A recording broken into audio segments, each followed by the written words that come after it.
ನಮಸ್ಕಾರ ಕರ್ನಾಟಕ, ಎಲ್ರಿಗೂ ಸ್ಪೋರ್ಟ್ಸ್ ಅಡ್ಡ ಕನ್ನಡ ಯೂಟ್ಯೂಬ್ ಚಾನಲ್ಗೆ ಸ್ವಾಗತ ಸುಸ್ವಾಗತ ಗೆಳೆಯರೆ ಅಂತ ಹೇಳ್ತಾ, ಯಾರ್ಯಾರು ಮೊದಲ ಬಾರಿ ನನ್ನ ಯೂಟ್ಯೂಬ್ ವಿಡಿಯೋ ನೋಡ್ತಿದ್ದೀರೋ ಹಾಗೆ ಲೈಕ್ ಮಾಡಿ, ಹಾಗೆ ನನ್ನ ಚಾನಲನ್ನು ಸಬ್ಸ್ಕ್ರೈಬ್ ಆಗಿ.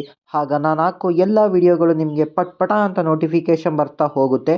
ಹಾಗೆ ಟೆಲಿಗ್ರಾಮ್ ಹಾಗೂ ಇನ್ಸ್ಟಾಗ್ರಾಮಲ್ಲಿ ಫಾಲೋ ಮಾಡೋದನ್ನು ಮಾತ್ರ ಮರಿಬೇಡಿ ಅಂತ ಹೇಳ್ತಾ ಈ ವಿಡಿಯೋನ ಸ್ಟಾರ್ಟ್ ಮಾಡ್ತಾ ಇದ್ದೀನಿ ಗೆಳೆಯರೆ.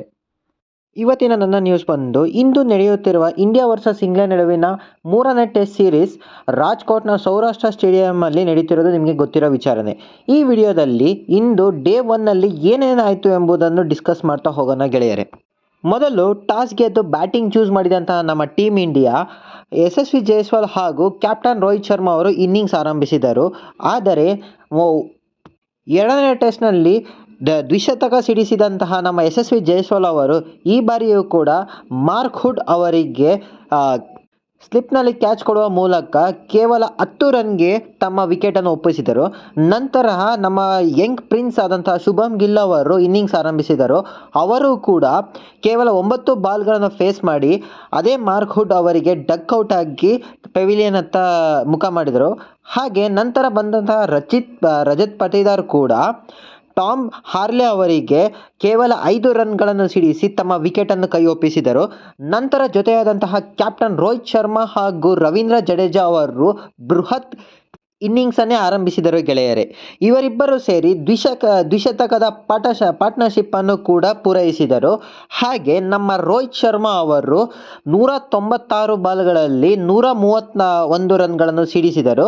ಅದರಲ್ಲಿ 14 4ಗಳು ಹಾಗೂ 3 6ಗಳು ಇದ್ದವು. ಇದರಿಂದಾಗಿ ನಮ್ಮ ರೋಹಿತ್ ಶರ್ಮಾ ಅವರು ಕೂಡ ಒಂದು ವಿಶೇಷ ದಾಖಲೆಯನ್ನು ಮಾಡಿದ್ದಾರೆ ಗೆಳೆಯರೆ.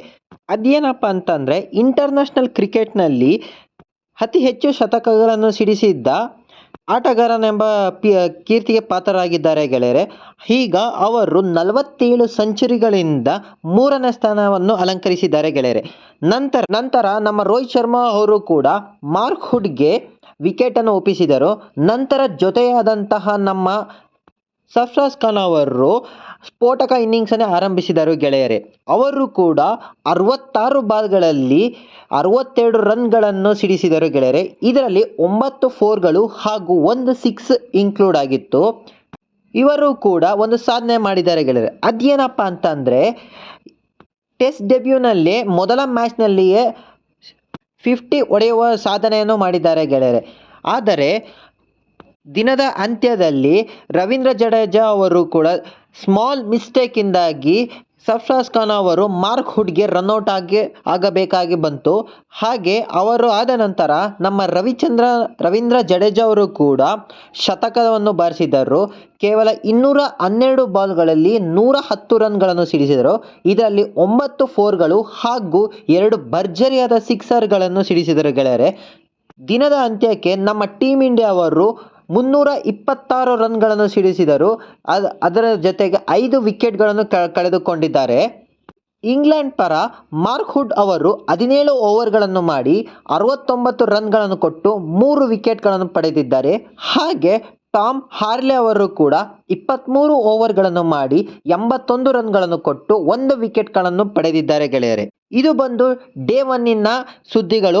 ಮುಂಬರುವ ಎಲ್ಲ ಸುದ್ದಿಗಳನ್ನು ನಿಮ್ಮ ಮುಂದೆ ಇಡಲು ಅದಕ್ಕಿಂತ ಮುಂಚೆ ನನ್ನ ಚಾನಲನ್ನು ಸಬ್ಸ್ಕ್ರೈಬ್ ಮಾಡಿ, ಹಾಗೆ ಪಕ್ಕದಲ್ಲಿ ಕಾಣೋ ಬೆಲ್ ಐಕನನ್ನು ಕ್ಲಿಕ್ ಮಾಡಿ. ಆಗ ನಾನು ಹಾಕೋ ವಿಡಿಯೋಗಳು ನಿಮಗೆ ಬೇಗ ಬರ್ತಾ ಹೋಗುತ್ತೆ. ದಯವಿಟ್ಟು ಸಬ್ಸ್ಕ್ರೈಬ್ ಆಗಿ ನನ್ನನ್ನು ಸಪೋರ್ಟ್ ಮಾಡಿ ಅಂತ ಕೇಳ್ಕೊಳ್ತಾ ಈ ವಿಡಿಯೋನ ಇಲ್ಲಿಗೆ ಮುಗಿಸುತ್ತಿದ್ದೇನೆ ಗೆಳೆಯರೆ.